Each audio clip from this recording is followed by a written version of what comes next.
Good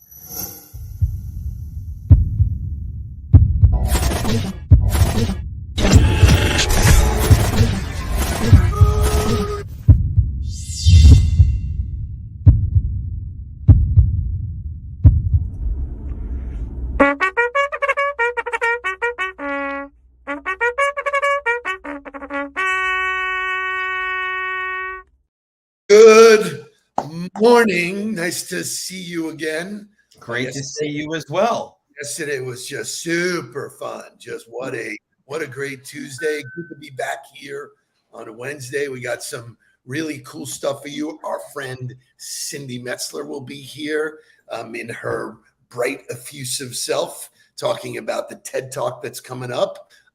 So for those of you, Jonathan Aarons, who pay attention, Jake asked us if we could move his day to Thursday. So that is official. Thursday will be Jake's day. Thank you, Jonathan. Jake's side hustle is getting in the way of the main business, apparently. So because getting Jake so busy training people now, we had to move his day to Thursday. I appreciate his hustle. I love what he's doing. Look who else is in the house. Gino Valdez is here. I get to be with Gino tomorrow. We're going to visit with Fresh Edge in Indianapolis. So it'll be a quick turnaround up and back for me tomorrow to Indianapolis. But I get to spend the day with Gino. So I'm excited about that. I have a question. What is the weather like in Indianapolis this time of year? I don't know. It doesn't even matter. I'm going to wear what I would normally wear. I'm going to have a jacket. If it's colder than that weather, I'm in and out fast enough that it's not going to bother me. Good enough. Well, tomorrow will be Jake and I on the huddle, which I'm really excited about. So we'll pick some juicy topics. As I said, Cindy will be here, but I want to recap yesterday. First, I want to say being in the car with you guys, going to visit somebody was so outstanding. What a great feeling as a dad, as I guess the chairman of the board, of validation of the work that we're doing, that it was appropriate, something that came across my plate. I said to the people, I think it's really appropriate that my sons join us. And she goes, tell me more. And, wound up going to visit the people at RCC, which if you've been in a cool looking restaurant, they probably built it. Yeah. Rob and Raphael and Adeline were just fantastic hosts.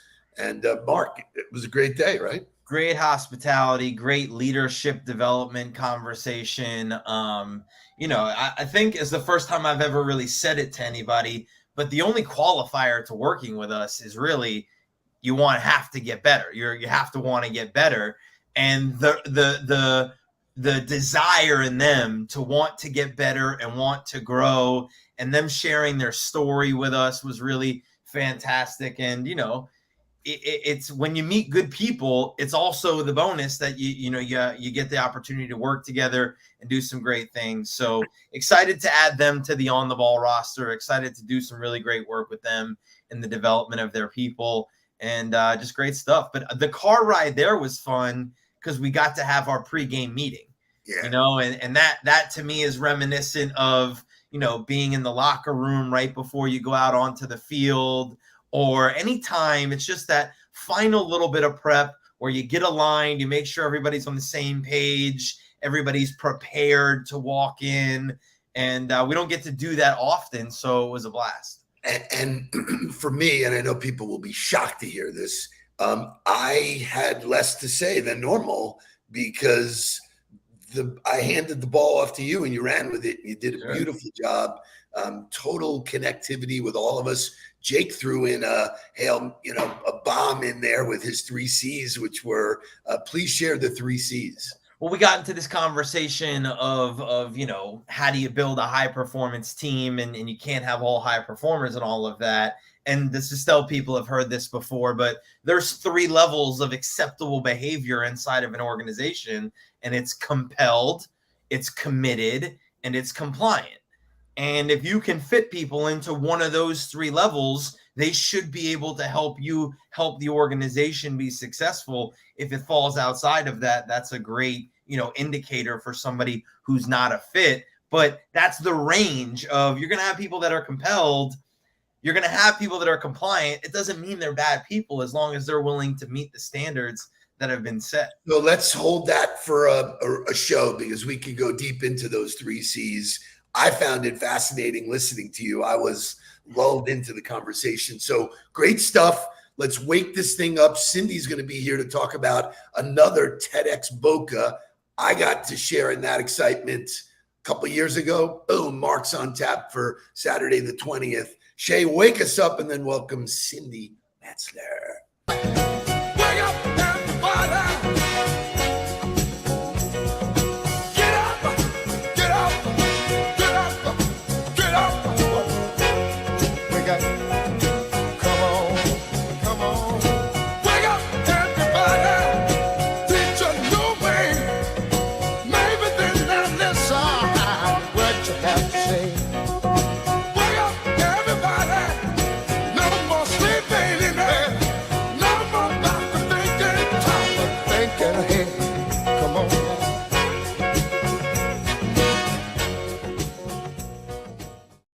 Yay! Hi, Cindy. So, I'm in the house with the so here's what's great. Here's what's fantastic. Cindy and I only know each other for like 100 years. You know, we met when we were 3. You know, like, Oh my gosh, when you made a post recently with John Shula, Coach Shula, my heart, I was like, that's when we met. we Yeah. met when I was working with Coach and you were working with Reem, and just an amazing that we've been able to keep this relationship going. You are always on the ball, always doing great things for us, and hopefully you feel the same thing, vice versa. But your passion for helping other people and putting together this TEDx event, I mean, it meant a lot to my career. I can tell you that the validation. So why don't you tell us about the history, what's going on, what's happening on May 20th? Yeah, so I've been involved with TEDx Boca Raton since 2017. So I'm one of the organizers, and we put on, I think, these incredible events, and we're able to bring thought leaders and topics to the stage. And obviously this one is going to have Mark Nudelberg on the stage.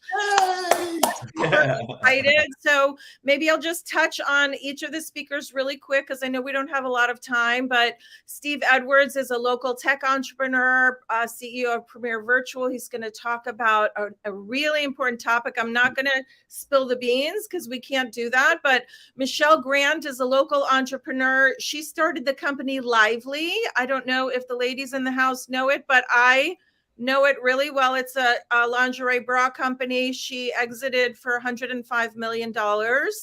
I think last year. And now she has a new business called Gorgie, which is like Celsius wellness drink. And Natasha Graziano has a book called Be It Until You Become It. She's got 13 million followers on Instagram. I'm just giving you highlights here. Joy McAdams is also a influencer on LinkedIn, and she has she's been a 12-time Ironman in the past 3 years. So how about that? Dr. Margaret Rutherford is amazing. She wrote a book called Perfectly Hidden Depression, and she's going to talk about perfectionism and imposter syndrome, and that'll be a little teaser. Sean Shea has an incredible local business. He's also in the tech space. We like to have a lot of tech, with TED standing for technology, entertainment, and design, TED. And then, of course, Mark. We're gonna give Mark the stage, and I'm so excited about your talk and the presentation. And yeah, so we actually created a special promotion code for the Huddlers, Huddle 35 for 35% off. And we literally this year we actually have not promoted it a lot at all, and we're already almost sold out. So this venue sells out like early. So I'm just letting everybody know, if you want tickets, definitely grab them, because. So let me jump in and share. One of the cool things about a TED Talk is it's 12 minutes, period, done. Yeah. You get yanked off the stage. So you got to get to your shit fast. So as the audience watching it or listening to it, you get very impactful stuff because there's none of the fluff. You don't have time for fluff. You got to get right in. You got to make your point. You got to close your point. A lot of the speakers have to be coached on how to do a TED format, because if you don't do it right, it can't be picked up by TED globally. Mine was, thankfully. And I was given a topic, which was amazing. This one is a little bit more free reign, Mark. Well, so I just want to talk to that exact experience. Being in the training and development space, being a coach, I think what TED does a great job of is giving you the resources you need and giving you the framework that you need in order to put a good game plan in place, because there's no real limit to your topics. There's a couple things that they steer you away from, but you could essentially talk about anything. But the way they put a framework in place for you to be able to set yourself up for success, the way they direct you to coaches, the way they direct you to other people's speeches to see what's worked and what hasn't worked, and the way they dissect it for you, they do a very good job of coaching you, whether it be in person or whether it be through the resources, to really help yourself. Yeah, I think it's an awesome experience. If you've never been one, super exciting. Thank you, Jamie Tribble. That's where we met. Jamie actually met me when I did my TED Talk, which still gets unbelievable amount of views on LinkedIn. And so I'm very grateful for you, Cindy.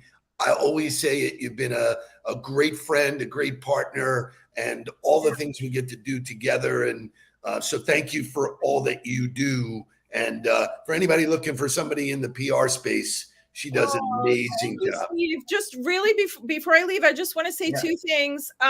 So the TEDx organization, everyone that participates is a volunteer. So I just want to put out there, if anyone wants to get involved, there's partner opportunities, volunteer opportunities at TEDxBocaRaton.com. So businesses can get involved for as little as $500. And the cool thing about that is, gets you in front of the TED team, because obviously everybody wants to do TED Talk. You can't have a speaker and a sponsor the same year, of course, because it's like church and state. But if anyone wants to get involved on the partner level, it's a great way to get, your toe in the door with being involved in a TEDx. Yeah. And that's a real case study for us. I mean, obviously my dad had done it, so people knew him and our name, but like the pushing over of me being a TED speaker was the fact that they had all seen me at your sisterhood event. And so when you brought me up as a possible candidate as a speaker, they were like, oh, we saw him, we know him, we liked him. Yeah, let's absolutely do that. So more validation for being involved and knowing the people that are responsible for the event, if you have any kind of desire to ever get on the stage or be a part of it. Awesome. Yes. And it's also, just for everyone, it's an idea worth spreading. So lots of times we get people submitting and it's their story, when you can weave your story into the talk, of course, but really TED's guidelines are, and like Steve said, if you don't follow the guidelines of an idea worth spreading and have that framework, then we have limitations as far as getting it online. So yeah, it's exciting. Thank you guys so much for having me. Yeah, you're great. Yeah. You are awesome. Anybody in our audience, you should reach out, have a virtual coffee with Cindy, because you will walk away smiling and happy, and May 20th to do. May 20th, Boca Raton Innovation Campus. Thank you guys. You, Cindy. Bye. Thank you. So great stuff. I'm proud of you, Mark. I really am, because that doesn't happen by accident. What's interesting, I'll go off script here. The topic they asked me to speak about was was social media overloaded or undervalued? Right. And people on my panel that went up all took the overloaded. I said undervalued. I compared it to the real estate game. You and I had this conversation yesterday. Are you digitally wealthy or are you digitally broke?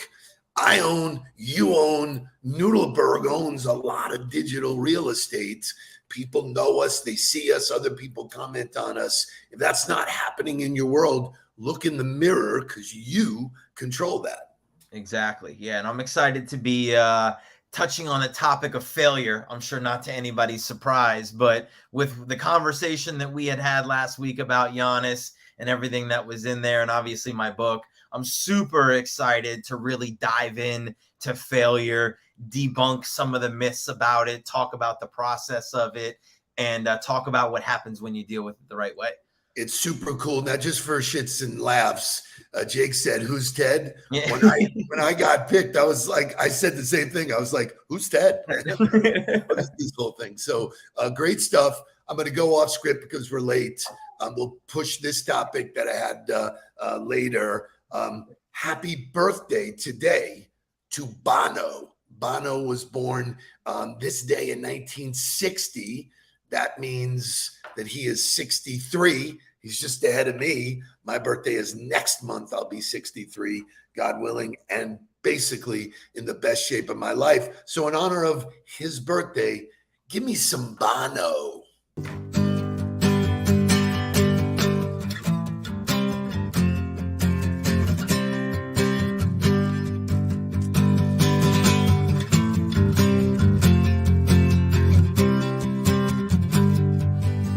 Is a bloom.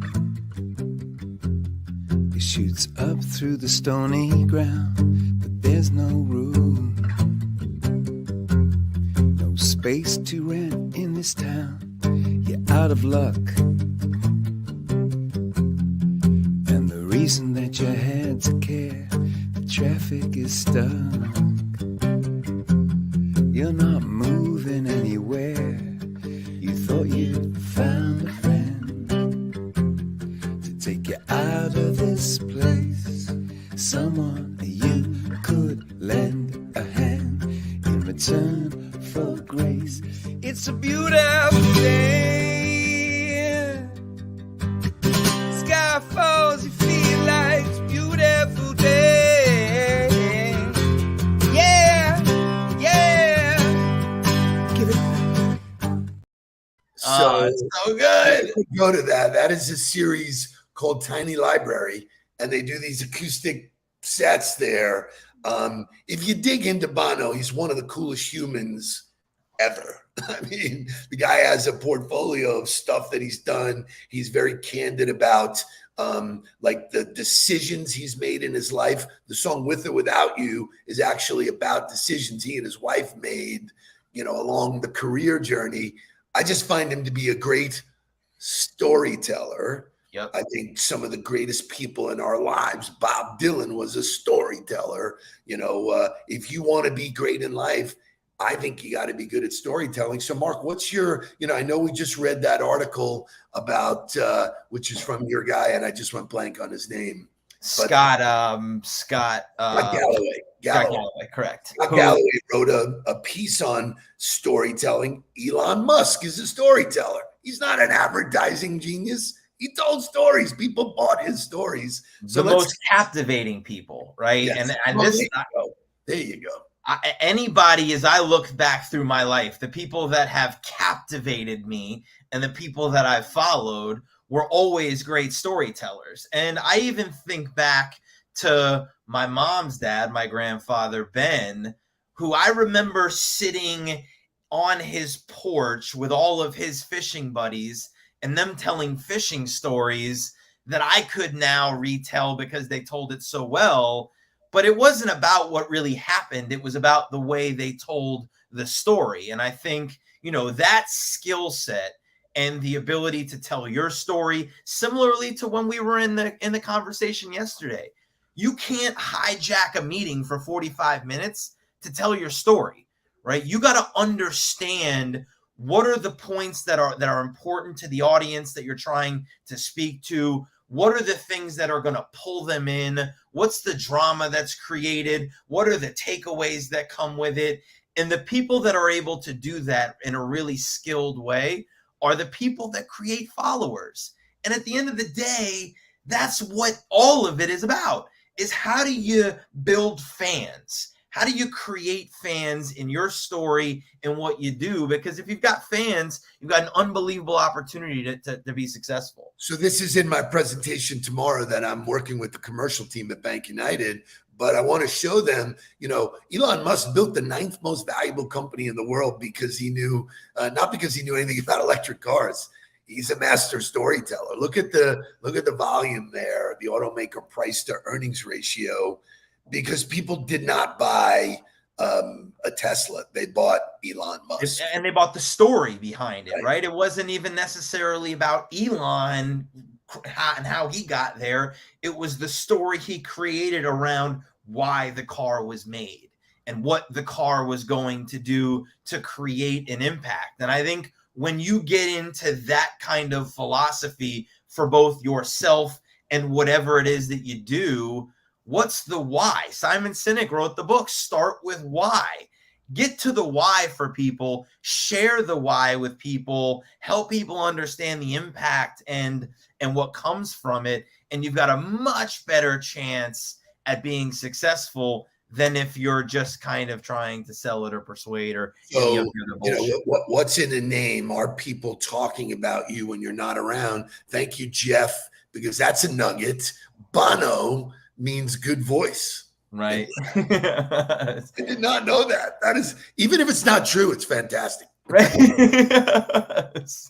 I'm spreading the story. That speaks to his destiny for sure. Well, what's fascinating though is that when you tell good stories like that, it's easy to go tell somebody else.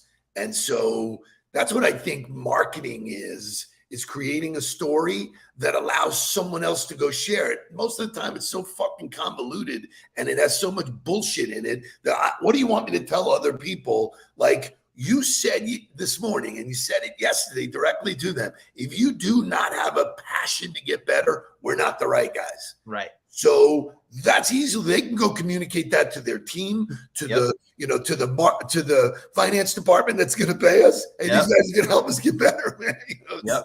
So. And I think, you talked about it as marketing, and marketing is education. Like I think back to stepping in front of the team on a Monday when I had a new scheme to teach to the players or a new game plan that we had to teach to the players. I had to tell them the story. I had to create the story around the scheme and around what we were going to do, what the game plan was. Because if I was just giving them the game plan, it was going to fall on deaf ears. They don't give a shit. They got class. They got all the other things.